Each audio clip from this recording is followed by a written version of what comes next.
বড়দিন আসতে এখনো বেশ কয়েকটা দিন বাকি, কিন্তু তার আগে থেকেই দুর্গাপুরের রাস্তায় ঘুরছেন সান্তা ক্লজ। তাও রয়েছে মহান উদ্দেশ্য। মহান উদ্দেশ্য নিয়েই শহরের রাস্তায় ঘুরছেন আর গাড়ি চালকদের সঙ্গে কথা বলছেন সান্তা ক্লজ। আসলে এ এক অভিনব ট্রাফিক সচেতনতার প্রচার, যা আয়োজন করা হয়েছে আসানসোল দুর্গাপুর পুলিশ কমিশনারেটের পক্ষ থেকে। এদিন দুর্গাপুরে সান্টা ক্লজকে ঘুরে ঘুরে বিভিন্ন মানুষজনকে সচেতন করতে দেখা গিয়েছে।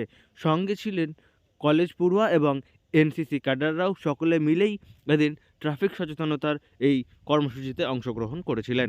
বাচ্চারা পেয়ে আমাকে খুশি হয়েছে, একটা মনে আনন্দ। বাচ্চাদেরকেও আগের অ্যাডভান্স উইশ করলাম, ক্রিসমাসের অ্যাডভান্স উইশ করলাম, ফার্স্ট নিউ ইয়ারের, এবং ওরা পেয়ে আমাকে খুশি, এটা দেখে আরও ভালো লাগলো।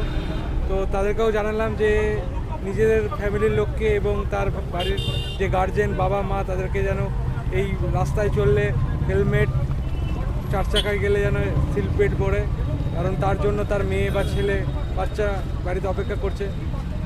এইটুকু বোঝালাম আমি।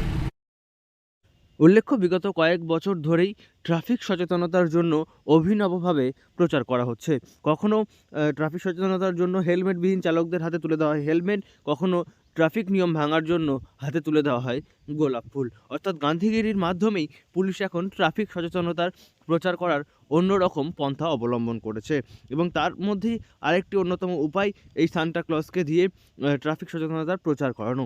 এবং এই বিষয়ে ট্রাফিক ওসি বলছেন যে আগামী বছর যাতে দুর্ঘটনাহীন হয় তার জন্যই এই সচেতনতামূলক প্রচার, কারণ মানুষ যদি ট্রাফিক নিয়ম মেনে চলেন তাহলে দুর্ঘটনার সংখ্যা কার্যত তলানিতে নেমে আসবে। আগাম বছরের শুভেচ্ছা, নতুন বছরের শুভেচ্ছা। তাদের দৈনন্দিন জীবন প্রথমে ভালো কাটুক। দৈনন্দিন জীবন ভালো কাটার একটাই উদ্দেশ্য হচ্ছে ট্রাফিকিং, এক জায়গা থেকে অন্য জায়গা সুষ্ঠুভাবে এবং সুনির্দিষ্ট সময়ে পৌঁছানোই হচ্ছে ট্রাফিক। তাই আজ সান্টা হিসাবে আমাদের সিভিক ভাই আজ এসেছে, আমাদের কাছে রোডে নেমেছে। আর আমার পিছনে আছে আমার কলেজ স্টুডেন্ট, এনসিসির ক্যাডার আছে। আমরা চাইছি শহরতলির বুকে কোনো যেন অ্যাক্সিডেন্ট না হয় 2024 সালে। এই বার্তা আমরা শহরবাসীকে দিতে চাইছি, আর দুর্গাপুরবাসীও এটাকে খুব ভালো করে নিচ্ছে। আবার বড়দিনের আগে সান্টা ক্লজকে কাছে পেয়ে খুশি ছোট ছোট স্কুল পড়ুয়া থেকে সাধারণ মানুষ সকলেই, এবং একই সঙ্গে সান্টা ক্লজকে সঙ্গ দিয়েছেন কলেজ পড়ুয়া, এনসিসি ক্যাডাররা, এবং সান্টা ক্লজ সেজে এই ট্রাফিক সচেতনতামূলক প্রচার চালিয়েছেন একজন সিভিক ভলেন্টিয়ার, এবং এই উদ্যোগকে সাধুবাদ দিয়েছেন সমস্ত মানুষজন। দুর্গাপুর থেকে নয়ন ঘোষের রিপোর্ট, লোকাল 18 বাংলা।